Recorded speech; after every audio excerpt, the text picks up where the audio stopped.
ஒரு பக்கம் திராவிட முன்னேற்ற கழகத்தினுடைய தலைவர், இன்னொரு பக்கம் தமிழ்நாட்டினுடைய முதலமைச்சர்.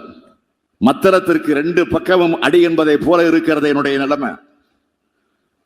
இத்தகைய சூழ்நிலையில இருக்கக்கூடிய என்ன மேலும் துன்பப்படுத்துவது போல கழக நிர்வாகிகளோ மூத்தவர்களோ அமைச்சர்களோ நடந்து கொண்டால் நான் என்ன சொல்வது? யாரிடம் சொல்வது? நாள்தோறும் காலையில நம்மவர்கள் யாரும் எந்த புது பிரச்சனையும் உருவாக்கி இருக்க கூடாது என்று நினைப்போடுதான் நான் கண் விழிக்கிறேன். இது சில நேரங்களில் தூங்க விடாமல் கூட ஆக்கி விடுகிறது. என் உடம்பை பார்த்தாலே உங்களுக்கு தெரியும். ஒன்றிய அரசு 2026ஆம் ஆண்டில் மக்களவை தொகுதிகளோட எண்ணிக்கையை மறுசீரமைப்பு செய்ய போகுது.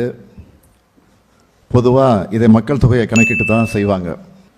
இப்போ இருக்க 543 நாடாளுமன்ற தொகுதிகளில் தொடர்ந்துச்சுன்னா மக்கள் தொகை குறைவாக இருக்கிறதுனால நம்முடைய தொகுதிகளின் எண்ணிக்கை குறைக்கப்பட வாய்ப்பு இருக்கு. மக்கள் தொகை அடிப்படையில் மறுசீரமைப்பு செஞ்சால் அது தமிழ்நாட்டோட மக்களோட பிரதிநிதித்துவத்தை எண்ணிக்கையை குறைச்சிடும்.